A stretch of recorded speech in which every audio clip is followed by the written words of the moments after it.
Un 19 de outubro de 1924 nacía a Confraría de Pescadores de Carreira e Aguiño, a máis lonxeva da comarca do Barbanza. Un século despois, a entidade integra preto de 200 socios e converteuse nun referente na captura de diversas especies, con especial protagonismo do percebe, a ameixa, a navalla e o ourizo. Para conmemorar o seu centenario, programáronse unha serie de actos o sábado 19 de outubro.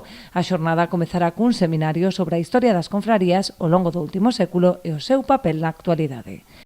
Hai especialistas que van a aportar unha visión histórica de como nacen as cofradías. Para isto contamos con Daniel, o profesor e doutor de Historia, Daniel Bravo. Dende o punto de vista institucional vai a estar falando, informándonos o director xeral de Pesca, Acuicultura e Innovación da Xunta de Galicia, don Antonio Besanta, que vai falar precisamente desa función que ahora mesmo teñen as cofradías, si estamos falando de institucións de economía social ou si realmente vamos un pouco máis aló, non? E logo terá representación o presidente da Federación Nacional de Cofradías, José Basilio Otero Rodríguez, que vai falar do que representa as cofradías dentro do arco europeo.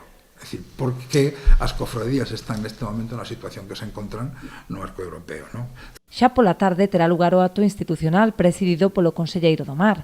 Ademais do descubrimento dunha placa conmemorativa, farase entrega dunha serie de distintivos aos socios máis antigos, memoria viva da confraría.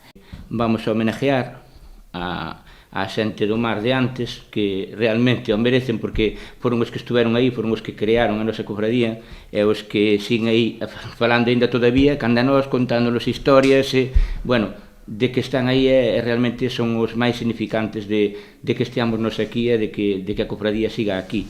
Serán, en este caso, estamos mirando a xente maior, que a xente maior pois que temos aquí con nós non na cofradía, senón con vida, por así dicilo, e son a xente maior, 3 homes e 3 mulleres. Os actos desenvolveranse a partir das 10 da mañá na Casa do Mar de Aguiño.